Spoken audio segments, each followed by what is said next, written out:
Good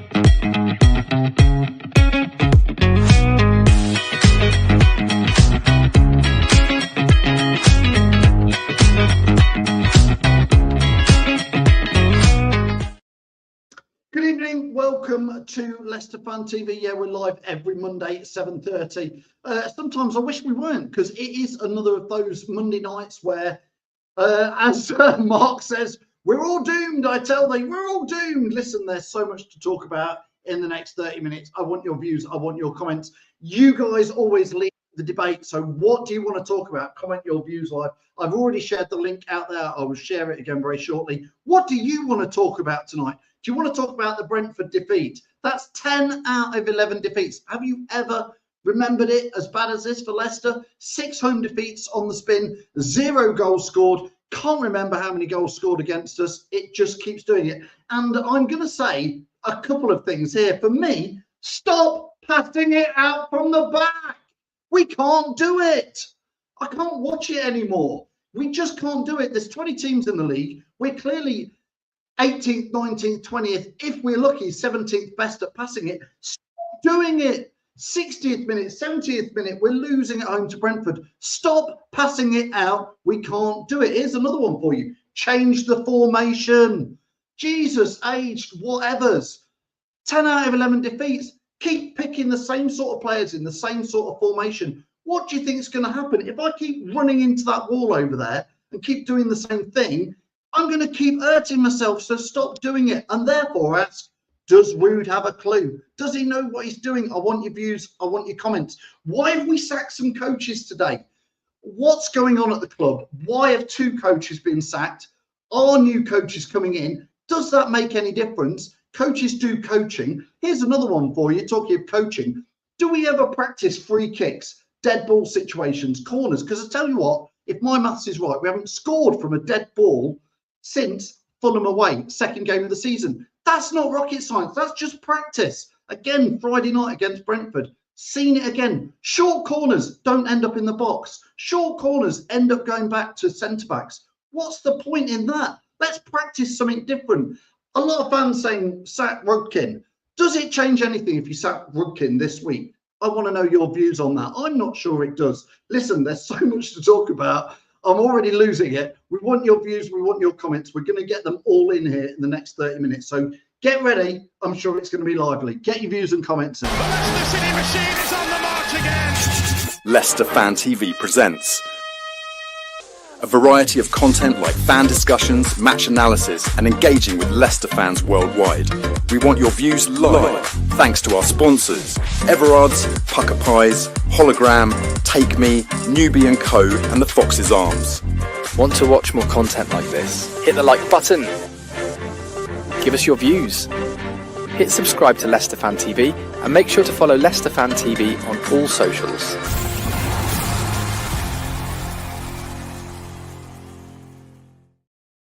So yes, indeed. Thanks everybody for watching. Do get your views in, do get your comments in. Thanks to our pals at Pucker Pies. The pie at the match was the only thing worth going for on Friday night. That, I said it. That's all it was worth going for.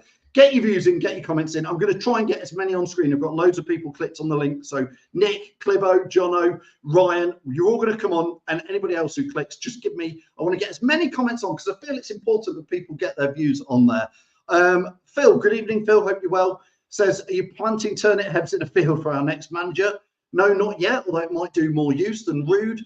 Jero says, just relegate us already. When the stupid thing is, we can still stay up. Somehow, 10 defeats out of 11, we can still stay up. Jero goes on to say, Rudkin out. J1924, what a catchy name you have there. Says, Rude out. Phil was right about Cooper. I'm not getting into that. I don't care about Cooper. I did say at the time, listen, people kept saying, what's the identity? And I kept saying the identity is we're trying to stick in a match and scrap a point. That was what the identity is. I'll tell you what the identity is now, is we keep passing it out from the back. Stop it. It isn't working. We're not good enough. We haven't got good enough players. Even Pep. People saying Pep couldn't manage Leicester out of this. Pep can't manage Man City out of it because Man City aren't good enough. Passing football is good when you've got a better team than the other team. If you've not, it's pretty obvious. the better team's going to win. You need to try something different. Useless manager, says Mark, with useless players. Scooby says Kate was brilliant on Jamie's Aftermath. Yes, yesterday, great show. If you've not watched it, do go and watch it on YouTube in there. Jamie says, time to change the team and formation and just absolutely go for it and take risks. I would rather go down fighting than what we saw again on Friday. Listen, the Arsenal game, Jamie, was okay-ish for 80 minutes. We had a bit of a plan, which was just stop them scoring. We didn't have a plan the other way, but that was okay against Arsenal. Against Brentford, it was like, boom, we forgot it all. We've gone absolutely crazy. Michael says here, change Vestergaard and Fies for a scarecrow and a dummy. When he brought Vestergaard on at half-time, why did he take Khalib? Why did he take him off? He was doing all right down the fullback role, wasn't he? And he puts Vestergaard on, who just starts passing it around. Phillipton says, under 21s are playing tonight, probably injure our youth too. Yeah, again, Jake Evans, the club shows a hat-trick from Jake Evans on Thursday, and then he's nowhere near the first team on a Friday. Max says, get Allardyce in there. God, I don't think we're down that level. But Sean Dyche has got to be available. And if you said to me, give him 12 games, if he keeps us up, he gets another year contract and he gets a fat bonus, then maybe. Dean Smith nearly did it for us, nearly did it. Lewis says, no fight at all, we're already done. Lewis, again, I'll ask you, listen, I'd gone on Friday. I filmed a video walking out. It was when I saw Skip warming up, I talked to the others I was sitting with. I went, what are we doing? And we all looked and went, if he brings Skip on for Ndidi, what's the point? And then the only thing that happened after Skip coming on was we brought Cody on and then we let another goal in. So, and then I hear players didn't even stay out to clap what poor fans were still there left. Jason says, watching Leicester, if he was like an animal, all that suffering would be put down a long time ago. But Jason, we still could do it. We could still stay up. We could still stay up somehow, but we're not going to stay up if we keep doing the same stuff. 10 defeats out of 11. 6 on the spin at home, no goals scored, and how many against? I just can't remember it. But isn't it time to change the formation? It's got to be. Just can't keep doing the same thing in there. Paul says it was a long day up and down the A1 for me, 8-hour trip. I'm done there at the moment. Again, I put a video out on Saturday and I said, and I know lots of you put the comments in and it was great to read so many comments, but there's people I put out there saying I've done a 45-hour week. I've had to get up at 6:30 on Saturday, drive down to Malvern, 100 miles away, do a day's work and drive 100 miles back. I don't mind. I enjoy my job. That's all right.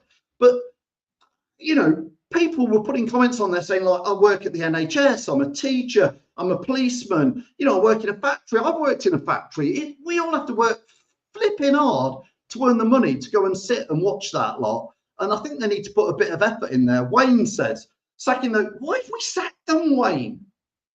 Why have we sacked coaches today? As though, is that meant to make all the fans be happy? I'm going to get Nick in. Nick, are you ready to come in? There's a lot of people clicked on it. So, Nick, I'm going to get in. Nick, hello. Hello, mate. Yes, good evening, Nick. I'm going to try and get people on one by one very quickly and keep getting comments. Nick, I'm going to give you a couple of minutes just to say what you want to say tonight. Well, going on what you were saying just a second ago, the style of football passing it around the back, what you're all forgetting is our glorious owner Top wants us to play this way.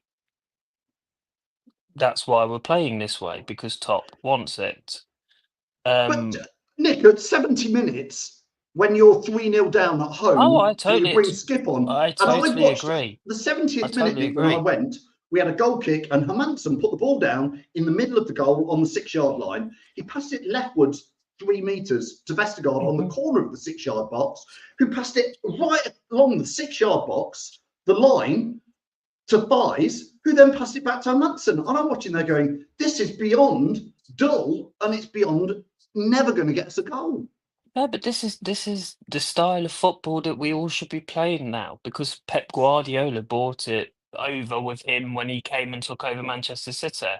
Really likes this style of football by all accounts. I think he's escaped a mental institution if he likes this style of football, because for me it's boring. Listen, when Pep does it, Pep can't do it at the moment because Man City aren't good enough. No, so even Pep needs to do something different, else he's just going to end up mid-table. I would personally start bleeding some of the youth through myself. Jake Evans is having the season of his life in the under-21s. You know, you got Wanyeri at Arsenal, for example, who's arguably their best player at the minute. Jake Evans has broke his record already so far for the under-21s. Get him in. Take some pressure off of Varda, because Daka's about as useful as a sloth. You've got Edouard who can't even get onto the pitch, let alone play. He doesn't even make the squad. Exactly. You've got Jeremy Monga, who was touted around Real Madrid in the window, who everybody's excited about. Get him through. There I can't be don't any know if he's worse. too young. If somebody can answer me, is Monga too young to play? I don't know the actual rules. I don't know if a 15-year-old can play. I don't know if you have to be 16 to actually play a game. I would personally start bleeding you through, because for me, we're down. So you get on, bleed them through, give them some experience, so when they come in and play in the Championship next season, they kind of got something and they know what to expect. Nick, I've got a question for you. Mhm. Chris says, I've cancelled going Brighton away, so I reckon it would ruin my holiday there. But here's my question to you from Dorco watching on YouTube. And Dorco, I think this is a great question, but Nick, Dorco says, pity we can't play Alves. I tell you what, Nick, if Alves was still in the squad, if Hamza was still in the squad, if Tom Cannon was still in the squad, I would play all three of them in the starting team at West Ham. So Yeah. what on earth are we doing letting them go out on loan? Well, who's doing it? Is the question you want to be asking, because do you think Rude has made those decisions? Let's be fair, he was promised a kitty in January. Well, we signed Wayo Koulibaly for just under 2 million euros, sorry. That's not really a kitter, is it? Well, no, He's it's not been rubbish. bad. I can only assume he's been let down. And exactly. And you can say bring Rude's rubbish, this, that, and the other, bring somebody else in. Same players. You're not going to get anything any better. You might get a Dyche, but give it 12 months, people will be moaning about the style of football Dyche plays. Yeah. Listen, Nick, I'm going to keep you on just for a second. We're going to have Clibo on, and then we'll let you guys go, and we'll get Jono and Ryan in, and anybody else who wants to click in. Clibo, thanks for watching. You're watching on, I think, YouTube tonight. I am. It's your forum. What do you want to say, Clibo? What's your view? Well, I just want to sort of talk about the hypothetical manager change. We've got, 12 games? I think we've probably got to win 6 of them to stand a chance, with a 5-point gap to make up on a team that is way better than us. I think that sort of equates to almost impossible. But if you get like somebody like Sean Dyche, if you think about his style, it's grit, it's determination, it's hard work. It's 2 centre backs that will kick your granny to death. You know, we don't have that. So I don't see what he would bring to the table in terms, and I don't think it'd be good for his CV. So for me, I personally think there is no chance. There's a chance, but I don't think there's much of a chance of us staying up. So for me, at the end of the season, clear the lot. Clear the lot. If Rudkin has to go, if Rude has to go, get rid of them. Get rid of them all at the same time. So that way, when we are in the Championship, we have an abundance of good youth players that can take maybe 2 or 3 seasons to develop. Because let's face it, you've only got about 2 or 3 seasons before you end up becoming a Stoke or a Blackburn. You know, it's time to blood those in the Championship. But you don't want a manager going into the Championship having 10 games of the Premiership, utter negativity, because that will carry over, and it historically it does. And I wouldn't want to put that on a new manager. I'll support any manager. I supported Cooper when he came in, and I certainly wasn't a fan. And he proved me right. I was never a fan of his, and he was never going to do it at this club because he lost the dressing room, and it's over then. So that's my 2 penneth worth. No, I think, and that's fine. Tony's kind of agreeing with you. He says, leave Rude here to take us down. Don't want a new manager to take us down. That is my Clibo. That is my 2 strains of thoughts at the moment. Is either stick with Rude and then think, well, maybe he could get us out of it. But if he doesn't, maybe his style of football in the Championship again, with what players we retain, will hopefully be good enough to bring us back up, and then Ruud will be much stronger. So that's one route. But I'm still there going, if you look at the table, we have got winnable. Oh God, I mean, no game's winnable, but we got games we could win. Ipswich, Southampton, and the biggest one is Wolves away, where God, I don't, at the rate we're playing, don't expect Clibo us to win that. But if we were to beat Wolves away, they're 5 points ahead now. That's a big 6-pointer, and it would claw us right back in it. Unbelievably, we still actually could stay up. So I don't know whether to spin the casino wheel, Clibo, and go, yeah, do you know what? 12 games, like we did with Dean Smith, it nearly worked. If we'd been a bit quicker with Dean Smith, it could have worked.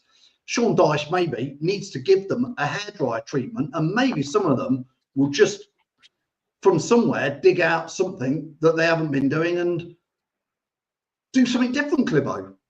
All right, lads, give me the 6 games. Players' mentality, though, Phil. I really don't. I think you're right.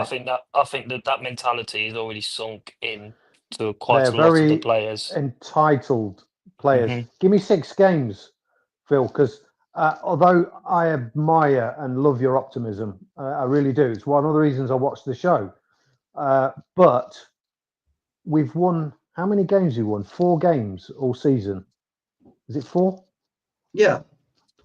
So I mean, I am the eternal optimist, but I'm going to give you some. We've got Man United at home.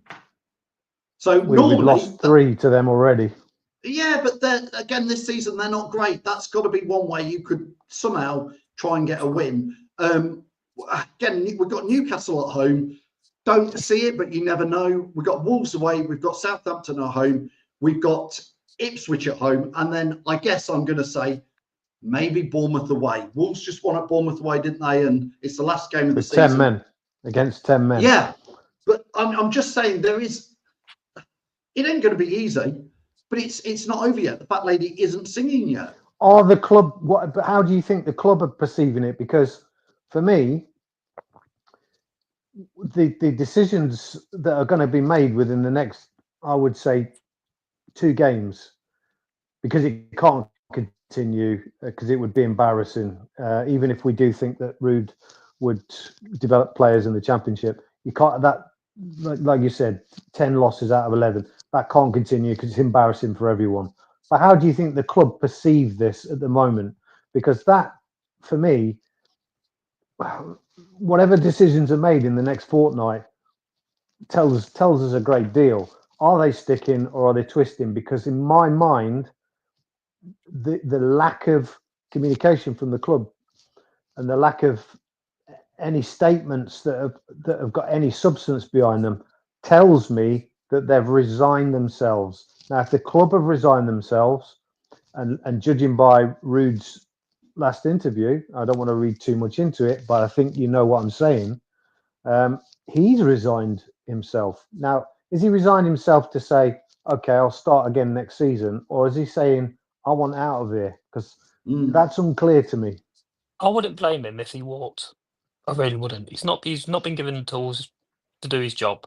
He was promised funds in January. Didn't happen. 4 managers. Problem is, I don't think the club are bothered either. I really don't, because let's be fair, if they thought they were bothered, they would have twisted in January. Forest did it a couple of years ago and got out of hock, didn't they? Look where they are now. And it's changing. The PSR thing is changing soon, isn't it? Yeah. So, with our clever lawyers, I'm sure we could have got around that somehow and negated the amount of punishment that we were going to have. I'm only surmising. Listen, Clibo and Nick, I'm going to let you both go to get some other people's views on, but I really, really, really appreciate you both coming on. I'm noting short tonight, but thank you so much. Oh, that's all right. Look, no worries. Thanks. Okay. Hang around if you want. We might be able to get you back in. But thanks, Nick, and thanks to Clibo. Thanks, guys. I'm going to get a few comments on, then I'm going to get Jono and Ryan in, who've been waiting very, very patiently. Tony says, we threw the players under the bus. His position is untenable. There were some strange comments, weren't they? I don't know.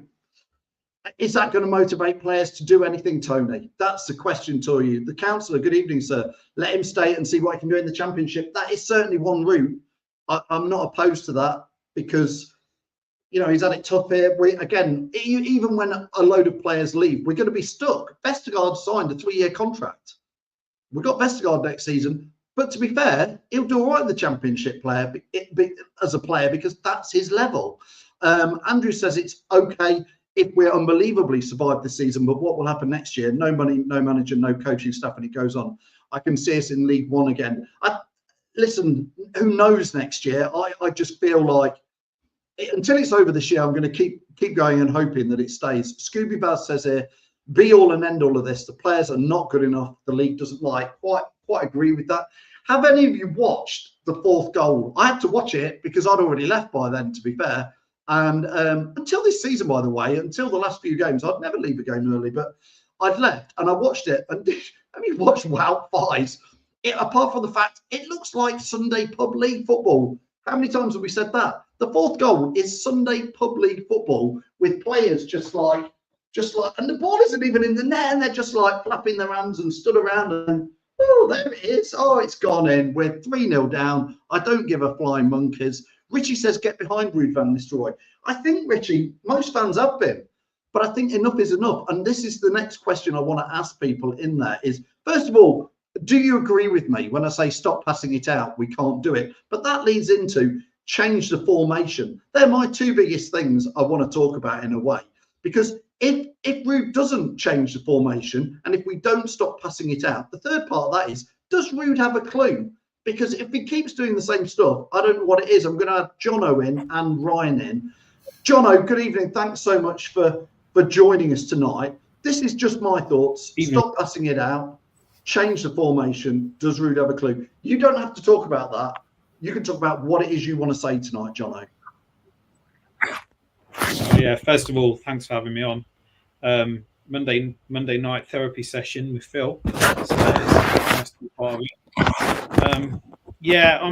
I wanted to come on and say exactly what you just said, really, is that when Ruud came in, he promised us, or he said his mantle when he came in was, I'm not wedded to any style. He did. I don't care about playing a formation or tactics a particular way. It's all about getting points on the board. It's all about winning games. I'm a winner. I don't care about the style, etc. Now, what we've seen is the absolute opposite of that. We've got no points on the board, and he's wedded to a style of football that he doesn't seemingly want to change. And I think, I just don't understand. It's the exact opposite of what he said when he came in.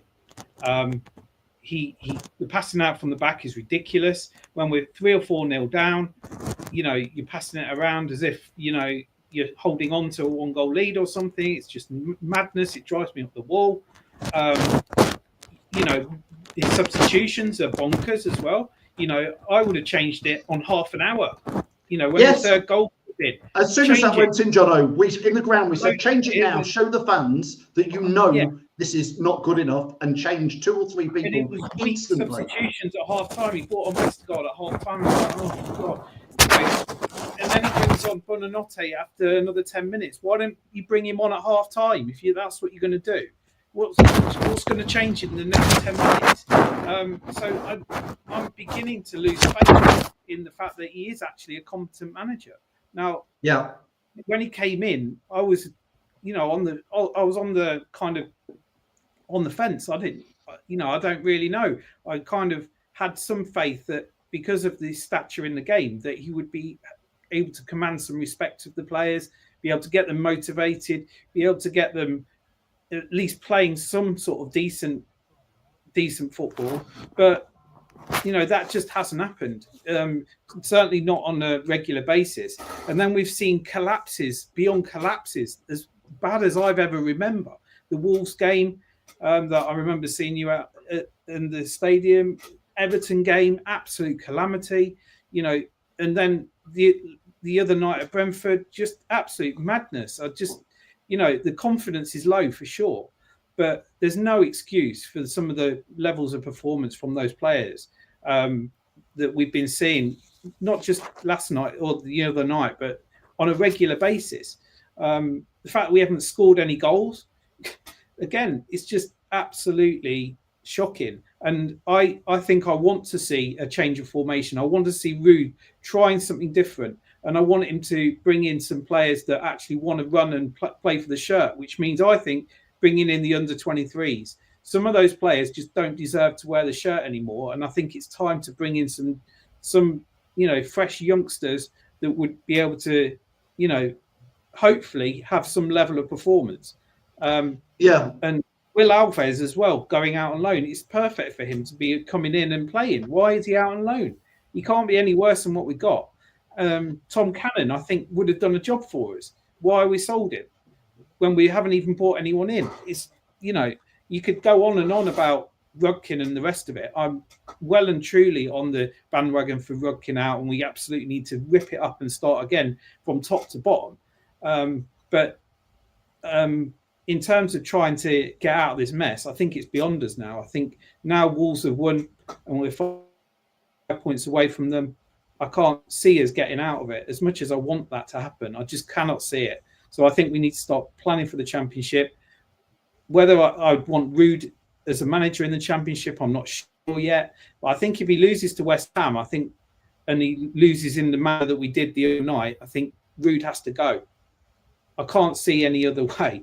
Now, who we bring in is another conversation, but that's it from me, to be honest. That's me ranted out.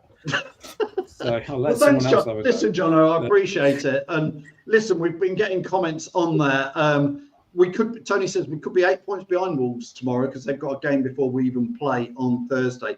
Ryan, we've talked a little bit there about formations. We talked a bit about stop passing out from the back. For me, I'm just like, you've got to stop doing the same thing because it leads to the same result. But Ryan, what is your take on Leicester at the moment and looking forward to the West Ham game on Thursday? Oh, my word. I'm not really confident in any game we'd go to now because at the minute it's just a rinse and repeat every single time we come onto this channel because at the minute I'm just not seeing anything that is going to change our fortunes. I mean, Ruud van Nistelrooy for me has become far too stubborn for me. He keeps playing the same right players almost every game and never works. You can't expect to play the same side and expect it to work like it's a Magic 1 or something like that. Come on, you need to start changing it. Put Mavididi into the team. Put Buonanotte into the team. Stop playing Tico Tova-Reid and Ayew, who have no pace, have no flair, nothing. And if I see those two playing one more time, he's gone for me. You see, I've had a debate with other people about Tova-Reid and Ayew, and I think they do have a place in the team some of the time. But the thing is, you've got to look at who you're playing and how you're playing and change things up a little bit. And the stage, for me, I don't know where managers were allowed to just have one plan. Somebody put in there's plan A, plan A, plan A. We've been talking about this for years. When you're 3-0 down, like Jono said, and John, I'm going to come back to this, and you said 3-0 down on Friday night, a manager has to do the manager's job and look and go, oh my God, that's gone completely to pot. When we're 2-0 down after 6 minutes at Everton, sometimes you have to go, well, 6 minutes gone, let's see how the next 10 or 15 pan out, and then I'll have to change it. But at 3-0 after 30 minutes, it's blindingly obvious it's not working. I've got to score some goals. I have to change how I'm playing in formation. Now, Ayew and Tova-Reid could still be part of that. But at half-time, when I saw he was bringing Vestergaard on, I assumed he was going 3 at the back and putting Koulibaly and Victor Christian on as wing-backs. And therefore, you can still have Ayew on maybe, and maybe add Mavididi in. But you've got to do something different, Jono. I'm getting so cross because he just did nothing different.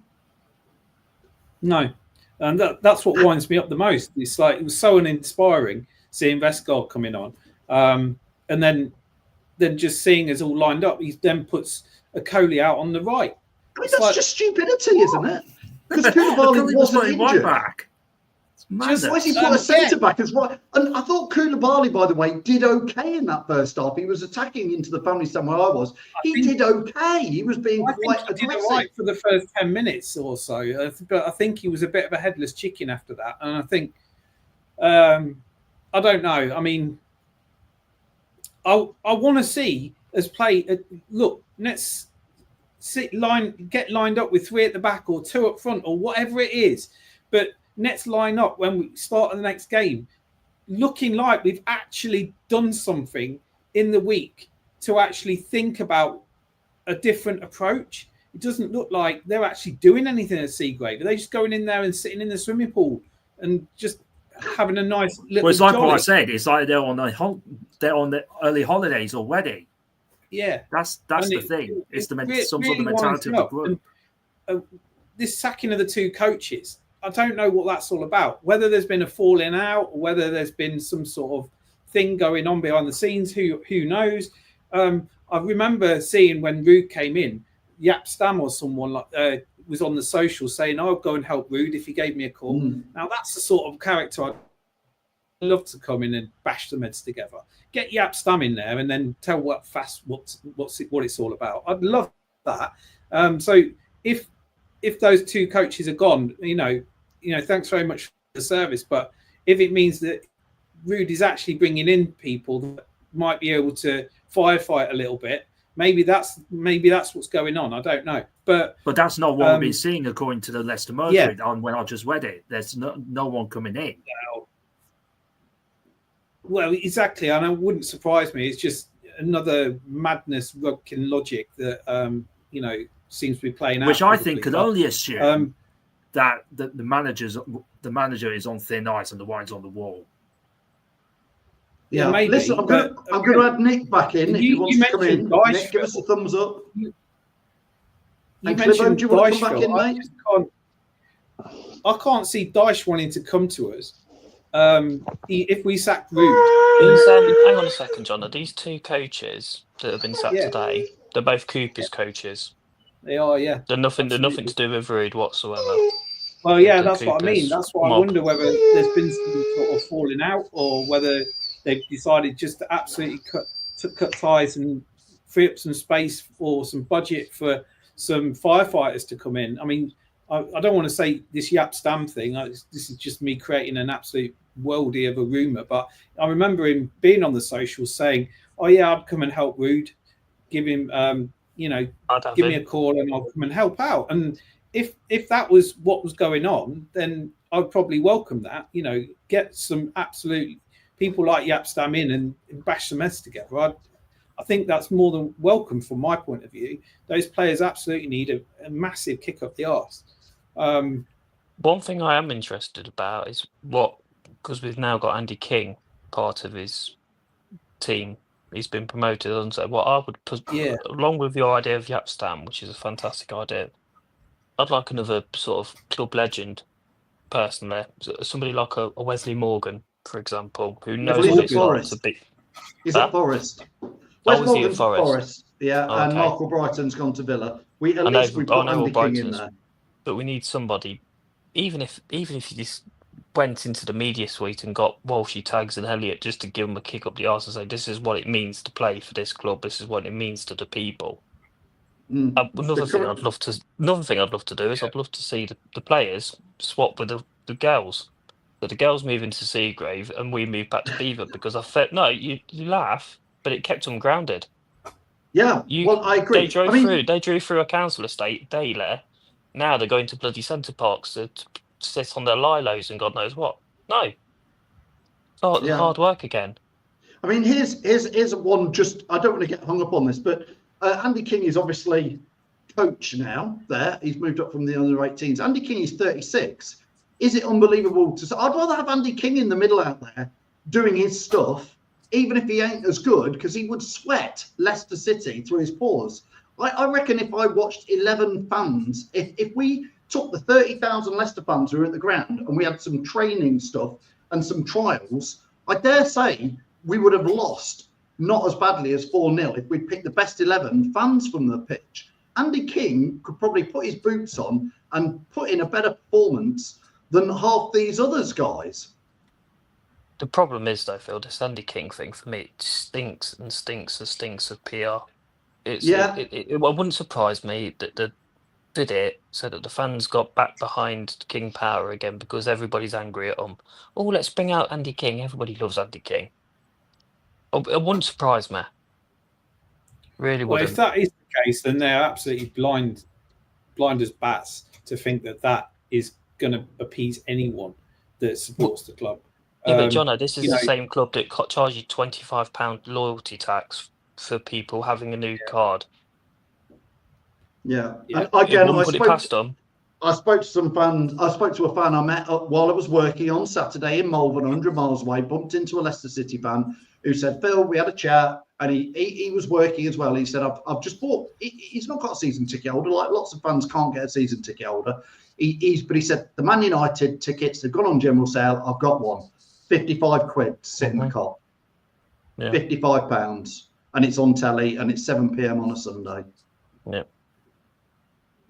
Honestly, they've lost touch of the people that support the club. It was okay for a long time, but all of a sudden it's massively broke. Yeah, and £55, just to put in perspective, for a footballer, if you worked out somebody who's on 50 to 80 grand a week, I don't know how many seconds that takes you to earn £55. But for most fans, not on a great deal. You could be talking about having to work 4 or 5 hours work to then go. And £55 doesn't get you your parking for a tenner, or your pie for £5, or God help you if you want 2 pints for £7 each. It's real hard work to get down there and do that. Anyway, I don't want to get sidetracked on that, lads. Just thanks so much for all your views tonight. Just before we go, I'm going to go. I'll start with Jono, and then Ryan, and then Clivo, and then Nick. Just in a very brief nutshell, let's start with you, Jono. Thursday night, what do you demand to see from Leicester City? And I mean demand. Yeah, it's kind of what I said, really. I want to see some evidence that they've actually put some work in at Seagrave into some sort of different system. Either 3 at the back, which I think a lot of people are talking about, or pack the midfield, or even play 2 up. I think Vardy struggles. He's isolated, and I've called for maybe a 3-5-2. That's what got us out of the Great Escape season. So I want something like that. I don't know what the formation would be, but I just want to see something different, a different approach, just trying something that changes it. I want to see some youth on the bench, or even starting, and I want to see some real levels of performance. Yeah, and Nick, I'll come to you next. Nick, if we concede a goal. Yeah, Nick, what do you demand from Leicester City? What are the basics that you expect to see of somebody lucky enough to pull on a Leicester City shirt in a Premier League match? I'd expect pride in wearing the shirt. I expect effort. Okay, some of them might not be technically gifted, but when you're on the pitch, you give everything you've got. The fans that are going all the way down there on a Thursday night. And I also expect at full time, whether you've been battered or won, you applaud those poor sods that have made that trip all the way down. You don't just bugger off down the tunnel like they did on Friday and leave Vardy hanging out to dry like they did. Show a bit of appreciation. At the end of the day, those people that are watching you and chanting are the ones that are paying you wages. Take some pride, put some fight, some spirit. It's not rocket science. And also drop Wout fast, because he's the biggest bomb scare going since Sol Bamba. Yeah. That's fair enough. If you're watching this, put in the comments. We'll come to all the fans' comments at the end. What do you demand from Leicester City at West Ham? Let's go to Clivo. What do you demand from Leicester City, Clivo?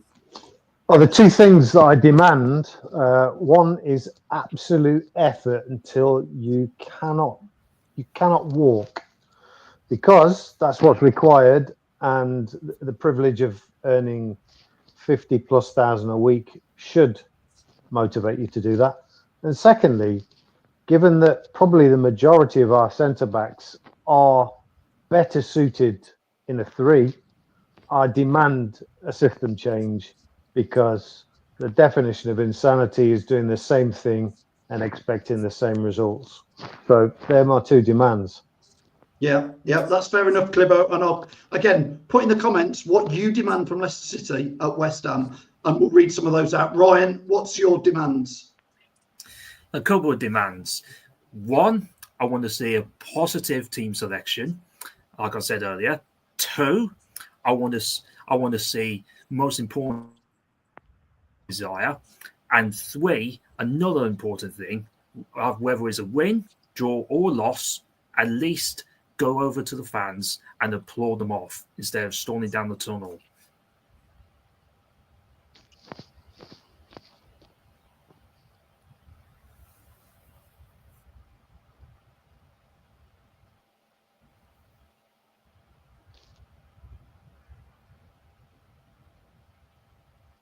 Can't hear you, Phil.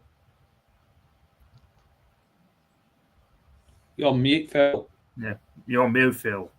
Couldn't hear a word of that, mate. Can't hear a word. Now you can hear me. Replay. Really good though, Phil. It was great. Really convincing, Phil. It was good. What I was going to say is what was so fascinating to hear from you 4 guys, even though you couldn't hear me. What was fascinating was, what do you demand on Thursday? Not one of you demanded that Leicester City get a point or 3 points. None of you asked for that. What you demanded. We don't see it, Phil. We don't see it. No, but you didn't. But you don't. The basics it. You demand are that they put in an effort, that they play like they want to play for the shirt, and that they come over to the fans regardless and say, well done for doing a massive away trip on a work night, a school night. That's what you're demanding. We're not demanding points. We're not demanding that we win, but we're demanding that we get some effort. So Jono, Ryan, Clibo and Nick, I'm going to let you all go. And well said. I didn't know what you were going to say. I didn't know if one of you was going to say I demand a win, which you go, well, and I'd have said, well, fair enough. But, Phil, you know, one thing we can all agree on, one thing we can all agree on, right? We don't demand to win week in, week out. All we demand is that when they're playing on that pitch and having that fox on their shirt, that they put the effort in and demand it. No team's perfect. They're not going to win every week. But as long as the fan base see that you're trying your very hardest, they'll get behind you. As soon as they stop seeing it, that's when it goes. It's not rocket science. You know, you think back to Walshy and all that It's not hard. They weren't technically gifted, but they left everything on the pitch. Yeah. That's all I ever expect for players playing for Leicester City. Thank you, guys. Yeah, thanks. I'm going to let you all go. Appreciate it. Cheers, we'll Phil. see you next week. Cheers, all. Take care, mate. So, bye-bye. Thanks to all the guys. Thanks to Nick. Thanks to Clibo. Thanks to Jono. Thanks to Ryan. Thanks to everybody who's clicked in. I asked you that. I asked the guys, what do you demand from Leicester City at West Ham? Nobody said, I demand a point. I demand 3 points. Everybody says, I expect and I demand people to look like they're bothered and they want to play football, let alone they're paid a fortune. And that's what we wanted to hear. Effort and grit, says Dawn. Paul says, effort and pride in the shirt. If they're not good enough, so be it. I think we're all with you on that. Scoring a goal would be nice, though, says Paul. Yeah, but we can't demand that, Mark. Nobody here demanded that. Nobody demanded that. Not to concede 5 would be nice. And then too many players, Mr. Magoo, too many players don't give a, and that will not change. Listen, I think that's what all fans want, is if we go out and we look like we try, and then you've left it out on the pitch and you've really tried, and then at the end you go, I'm sorry, like we weren't good enough, but thanks for coming down to West Ham. Because they couldn't be bothered on Friday to say thanks to come out in Leicester in the rain. They didn't against Everton. That, to me, that's just bare minimum. That is the bare minimum. Listen, thanks everybody for all your views and all your comments. Thanks for all the people who've clicked on. If you've not watched it yet, go and watch yesterday's Aftermath show. It's on YouTube. It was a good watch. Don't forget, this week we've got, well, we'll have a tactics team talk. And then because the match is on a Thursday night, there'll be no boxes focus. But I think we might have a watch along this Thursday. So join us there and we'll see you very, very shortly. The Leicester City machine is on the march again. Leicester Fan TV presents a variety of content like fan discussions, match analysis, and engaging with Leicester fans worldwide. We want your views live, thanks to our sponsors, Everard's, Pucker Pies, Hologram, Take Me, Newbie & Co, and the Fox's Arms. Want to watch more content like this? Hit the like button. Give us your views. Hit subscribe to Leicester Fan TV and make sure to follow Leicester Fan TV on all socials.